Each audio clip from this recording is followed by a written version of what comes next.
So, a ton of drama in the NHL today. Even if you don't want to talk about the Oilers and Blues offer sheet drama, I think some teams must have started to feel a little left out, so they spilt some tea of their own. And this story today takes us to Vancouver with a rather weird situation around star goaltender Thatcher Demko. I saw this tweet earlier and it's a bit of a head scratcher. Apparently the Canucks are taking a look into the goaltender market as Demko rehabs from season-ending knee surgery. Rick Dhaliwal was asked about Demko and said he's progressing, but there's no timetable on when he'll return. The Canucks have also apparently been worried about his rehab since the draft, which was like 2 months ago at this point in the offseason, and to make it even worse, it sounds like they didn't elect to go with any surgery because rehab should have been enough, but if the knee isn't getting back to where it needs, then surgery could still be needed in the future. And that's the last thing any Canucks fan wants to hear at this point in August.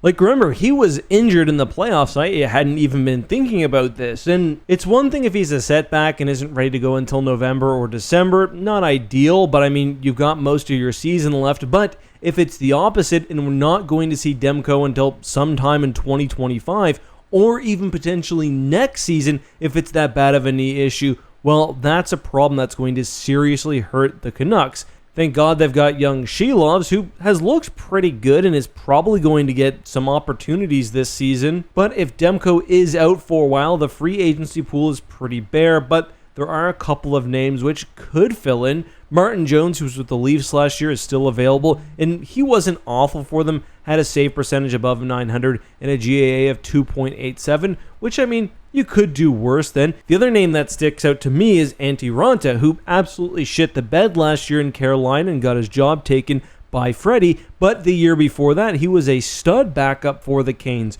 In 22-23, he had 19 wins in 27 games with 4 shutouts, rocking a .91 and a GAA of 2.23. If he can get back anywhere close to that form, that could be a steal of a pickup for the Nucks. Besides that, you're looking at like Keith Kincaid, Malcolm Subban, Alex Stolok, David Riddick, or maybe Dustin Tokarski as options with NHL experience, and I don't think any of those are really good options. That's a scary list for the Canucks to be looking at unless a trade is in the books, but they've also got less than $200K in cap space after taking on one more contract just the other day. Hopefully the situation is not that dire and things will turn around, but it does make me think of the Jack Eichel situation in Buffalo and how their relationship soured over how to deal with his persistent neck injury, obviously leading to the two to part ways. Now, I'm not saying that there's anything going on like that or that it was Demko who wanted to rehab